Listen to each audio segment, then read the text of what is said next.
This is a short story called Seranaea Goes to Hell. Yeah, I just did a short story early on about my family tree, but this is a bit different. This is a humorous little dream thing that I wrote in 2008, I think. No, it was 2007. There's another one I would like to do later on. This one's probably going to be near the end of it. This is called Seranaea Goes to Hell. One is supposed to sleep with the intention of repairing the mind and the body of all those ills encountered in daily life. But this night was not one for rest. I think the clock was reading 9:53 last I glanced, but it could have been 3:59 or something. Anyway, my eyes opened to the stature of a very tall and muscular fellow holding a pitchfork to my side. He said, "Miss Seranaea Jones, you have been selected to participate in a wondrous event. You are going to be touring the finest pits of hell and all the recent improvements. Satan has personally endorsed this invitation to you, so we must be on our way." I think at the moment I said, "It's not done yet. Let it cook a while longer." I was not really capturing current events. So he jabbed that pitchfork deeper and pushed me right off the bed. Freaking hurt too. So realizing that this was going to be a non-negotiable parlay, I agreed to his terms. Or it. I don't know. This dude was holding a pitchfork on me and I couldn't find my gun. We went outside to his vehicle.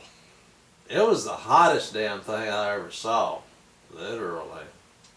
We got inside and I was surrounded by blinking indicators, computer graphics, and some serious leather seats and solid wood paneling. He said, "Please fasten your seatbelts. It is not currently permissible to have you killed." I said, "Thanks," with the fearful stare of a chicken being held by its throat.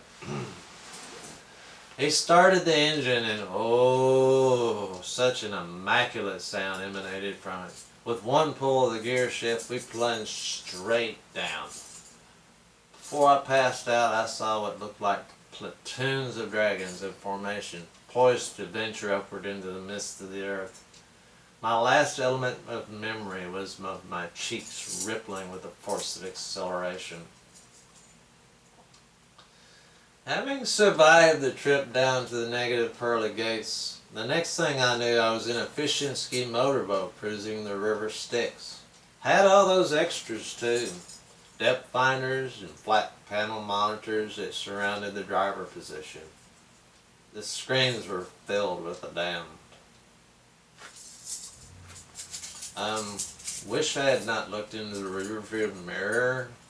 Looking back was a version of myself as some mummified, shriveled, past tense Seranaea thing.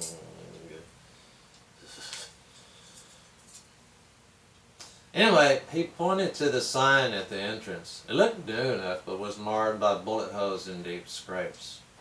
It said, "Ye who enter, abandon all hope. ATMs are available inside. No smoking." He said, "My apologies for the condition of this entrance. We just recently had some particularly unruly admissions." I nervously nodded, thinking on how unruly I was upstairs to have become a hellbound tourist. The next thing I noticed were the creatures in the water, their mouths gaping wide, wrapped by bedsheet white skin tightened around skulls and pairs of hollowed eyes. They were screaming knives into my soul. My captor said, "Reach into this bag and throw one of these out to them." It's a bag of charcoal briquettes. So I took one and threw it. One of those creatures snapped it up and then slipped back under the water. Cool. I did this a number of times, skipping the briquettes and watching them get snatched like so many minnows gulping down breadcrumbs. I was really getting the hang of it by the time I suddenly slipped and fell, splashing into the water as these things started immediately toward me, reaching for new flesh with long, sharp nails when 4 a.m. woke up, wet, wrapped tight in a bedsheet, peppered by blackened fingerprints.